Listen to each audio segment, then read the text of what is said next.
On the 9th of February 2026, following the conviction of Jimmy Lai, founder of Next Digital, under the Hong Kong National Security Law and a sentence of 20 years imprisonment, the vast majority of the Hong Kong SAR's serious national security cases have now drawn to a judicial close. And when we look back, can anyone seriously deny that the national security law, since its implementation on 30th June 2020, marked a decisive turning point for public order in Hong Kong? HKGPao and Silent Majority for Hong Kong jointly produced a program, Hong Kong National Security Law, Trials and Verdicts, reviewing several major national security cases to see how Hong Kong, after experiencing unrest, has enforced the law to bring wrongdoers to justice. In our very first episode, the spotlight falls on Joshua Wong, former Secretary-General of Demosistō. We'll trace how much of his life has been spent entangled in violations of the law and examine the path that led him into imprisonment. Let us rewind the clock. From the unlawful Occupy Central in 2014 to the Mong Kok riot in 2016, separatist sentiments advocating so-called Hong Kong independence began to fester. Then came the 2019 amendments to the extradition bill, seized upon by ill-intentioned actors. Anti-China and destabilizing elements rode the tide of black-clad violence, chanting pro-independence slogans, vandalizing property at will, assaulting innocent citizens, even privately stockpiling firearms and manufacturing explosives. Were these not the hallmarks, the early warning signs of terrorism? And under such circumstances, could ordinary citizens truly feel safe stepping out onto the streets? As the situation lurched ever further out of control, the central authorities acted decisively and without hesitation. On 30th June 2020, the Standing Committee of the National People's Congress unanimously passed the Law of the People's Republic of China on safeguarding national security in the Hong Kong Special Administrative Region, incorporated into Annex 3 of the Basic Law and brought it into force that very same day. And yet, even after the law was in place, were there not still those determined to test the limits, to challenge the very bottom line of legality? As of the 1st of March 2026, across all relevant legislation, 389 individuals have been arrested in cases involving suspected acts and activities endangering national security. Of these, 208 individuals and 5 companies have been prosecuted, and among them, 179 individuals and 4 companies have already been convicted, including those sentenced and those still awaiting sentencing. Then came July 2020. In blatant disregard of or outright violation of the national security law, the opposition camp pressed ahead with the so-called primary election. To what end?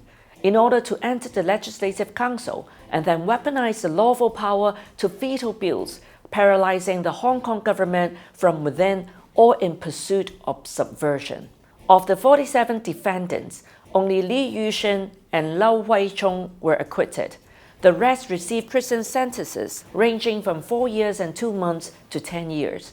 The court made it crystal clear, subverting the constitutional order of the Hong Kong SAR by unlawful means does not require violence and is not confined to conventional criminal acts. And at the very center of this web stands a young figure whose name has run like a thread through years of unrest since 2012, former Secretary-General of Demosistō, Joshua Wong. He was ultimately sentenced to 4 years and 8 months in prison for violating the national security law. According to the prosecution, the conspiracy to subvert state power unfolded across 4 major fronts: the parliamentary front, the international front, the street front, and the labor union front. Joshua Wong, himself a participant in the primary election, was deeply involved in what was termed the international front. He advocated foreign sanctions against both the central government and the Hong Kong SAR. He promoted an international front call for a legal majority and even floated the notion of international mutual destruction as leverage against the central authorities. On social media, he openly mapped out plans linking the electoral front with the international front. In March 2020, he initiated a joint petition and wrote to then United States Secretary of State Mike Pompeo, urging Washington to sanction officials allegedly involved in what he described as police brutality. And during the period of violent unrest, were his ties with foreign forces merely incidental? On 6 August 2019, he met Julie Ide, then political unit chief at the United States Consulate General in Hong Kong and Macau. On the 9th September 2019, he took Hong Kong's turmoil abroad, traveling to Germany to meet then German Foreign Minister Heiko Maas.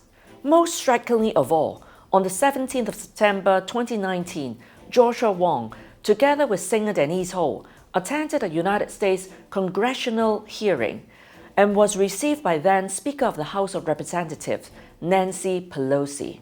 He openly called upon the United States Congress to pass the Hong Kong Human Rights and Democracy Act, prompting condemnation across multiple sectors of Hong Kong society. At that time, he was not yet 23 years old. But beyond calls for international sanctions, the prosecution also described his past record on the street front as remarkable. And indeed, since 2012, Joshua Wong has remained a constant presence in street movements. As convener of scholarism, he persistently campaigned against moral and national education, ultimately forcing the government to shelve the curriculum guidelines and catapulting himself into the public spotlight in the process. On the eve of the unlawful Occupy Central movement on 26 September 2014, Scholarism and the Hong Kong Federation of Students launched a student strike in protest against the NPC Standing Committee's 31st August decision regarding the method for selecting the chief executive by universal suffrage and the formation of the Legislative Council. Joshua Wong urged students to storm the East Wing forecourt of the central government offices. What began as a class boycott quickly spiraled into violent clashes, and during the subsequent police clearance operation, he was arrested. By 28 September, Benny Tai seized the moment to formally launch the unlawful Occupy Central movement, unleashing the 79-day disruption that would plague Hong Kong. Joshua Wong was later convicted for his role, initially receiving a community service order.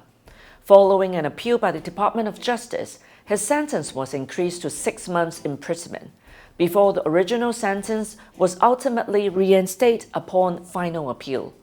In April 2016, together with Nathan Law and Vanessa Chow, he founded Demosistō. His actions grew bolder and his prison terms more frequent.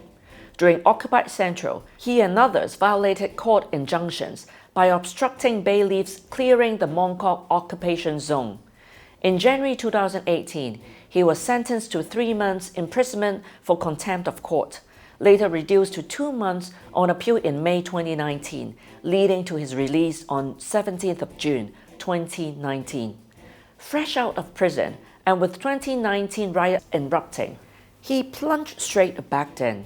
On 21st June 2019, alongside Vanessa Chow and Ivan Lam, he participated in the siege of police headquarters, accusing officers of indiscriminate arrest and violent treatment of protesters.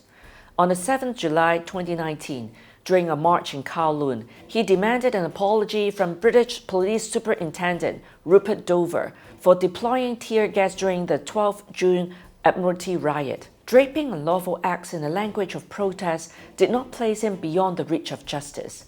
He was sentenced to 13.5 months imprisonment for the police headquarters siege, 4 months imprisonment for violating the prohibition on face covering regulation and participating in an unlawful assembly, and 3 months imprisonment for doxing a police officer who discharged his firearm in Sai Wan Hall along with the officer's family. And yet, even as a frequent inmate, did genuine reflection ever follow? During mitigation in the illegal primary election case, he did not personally submit a plea letter. Instead, counsel merely conveyed his wish to move on. Was that not an unmistakable trace of arrogance, if not disdain, for the judicial process itself? He had once expected release in 2027, but in June 2025, he was arrested yet again while already in custody, this time charged with conspiracy to collude with a foreign country or with external elements to endanger national security. The case was mentioned again in court this March and adjourned to 14th of May for committal proceedings to the High Court. Joshua Wong's youthful recklessness both ignited unrest and enabled him to consolidate influence amid chaos. In the end, he has moved in and out of prison time and again. When will he finally complete his sentence? Only heaven knows. In our next episode, we will turn to Benny Tai, a principal figure in the illegal primary election case, and examine how he worked in concert with Joshua Wong and others to bring chaos to Hong Kong. Thank you for watching.